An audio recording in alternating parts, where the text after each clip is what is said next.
ଗୁରୁ କେବଳ ପାଠ ପଢ଼ାନ୍ତି ନାହିଁ, ସେ ଜୀବନର ବଞ୍ଚିବାର ପଥ ଦେଖାନ୍ତି। ଶିଷ୍ୟ କେବଳ ଜ୍ଞାନ ନିଏ ନାହିଁ, ସେ ଗୁରୁଙ୍କ ସ୍ନେହ, ଯତ୍ନ ଓ ମୂଲ୍ୟବୋଧକୁ ନିଜ ଜୀବନରେ ଧାରଣ କରେ। ମାନ୍ୟବର ଗୁରୁଜନ, ପ୍ରିୟ ଶିକ୍ଷକ ଶିକ୍ଷୟିତ୍ରୀ ଏବଂ ମୋର ପ୍ରିୟ ସାଥୀମାନେ, ଗୁରୁ ଏହା କେବଳ ତିନୋଟି ଅକ୍ଷରର ଏକ ଶବ୍ଦ ନୁହେଁ। ଗୁରୁ ହେଉଛନ୍ତି ସେହି ଆଲୋକ ଯିଏ ଅଜ୍ଞାନର ଅନ୍ଧକାରରୁ ଜ୍ଞାନର ଆଲୋକ ଆଡ଼କୁ ଆମକୁ ନେଇଯାଆନ୍ତି।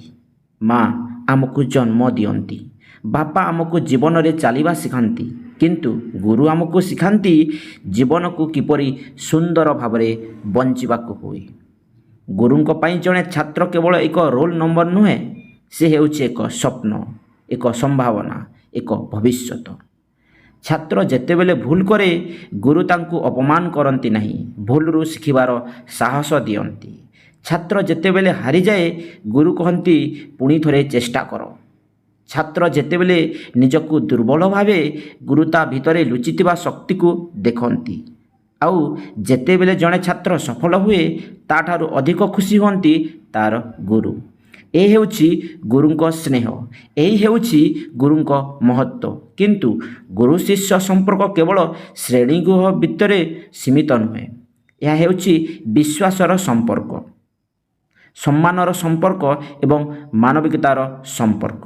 ଜଣେ ଭଲ ଗୁରୁ ଛାତ୍ରକୁ କେବଳ ପରୀକ୍ଷାରେ ଭଲ ନମ୍ବର ଆଣିବା ଶିଖାନ୍ତି ନାହିଁ, ସେ ଶିଖାନ୍ତି ସତ୍ୟ କହିବା, ଅନ୍ୟକୁ ସମ୍ମାନ କରିବା, ଦୁର୍ବଳକୁ ସାହାଯ୍ୟ କରିବା ଏବଂ ନିଜ ଦାୟିତ୍ୱକୁ ସତ୍ୟନିଷ୍ଠାର ସହ ପାଳନ କରିବା।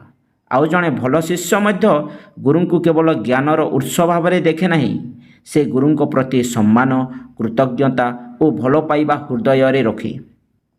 କାରଣ ଗୁରୁଙ୍କ ହାତରେ ଥିବା ଚକ୍ଟିଏ କେବଳ ବୋର୍ଡ଼ରେ ଅକ୍ଷର ଲେଖେ ନାହିଁ, ସେ ଜଣେ ଛାତ୍ରର ଭବିଷ୍ୟତର କାହାଣୀ ଲେଖିଥାଏ।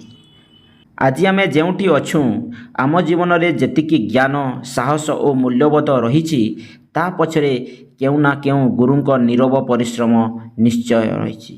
ତେଣୁ ଆସନ୍ତୁ, ଆମେ ଗୁରୁଙ୍କୁ କେବଳ ଗୁରୁ ଦିବସରେ ମନେ ନ ପକାଇ ପ୍ରତିଦିନ ଆମ ଭଲ କାମ ମାଧ୍ୟମରେ ତାଙ୍କୁ ସମ୍ମାନ ଦେବା।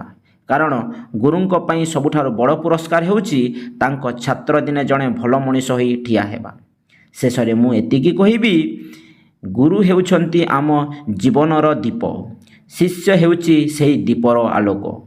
ଗୁରୁ ଜ୍ଞାନ ଦିଅନ୍ତି, ଶିଷ୍ୟ ସେହି ଜ୍ଞାନକୁ ଜୀବନରେ ପରିଣତ କରେ। ଏହି ସ୍ନେହ, ଏହି ସମ୍ମାନ, ଏହି ବିଶ୍ୱାସ ଗୁରୁ ଓ ଶିଷ୍ୟଙ୍କ ମଧ୍ୟରେ ସବୁଠାରୁ ସୁନ୍ଦର ବନ୍ଧନ। ଗୁରୁଙ୍କୁ ଶତ ଶତ ପ୍ରଣାମ।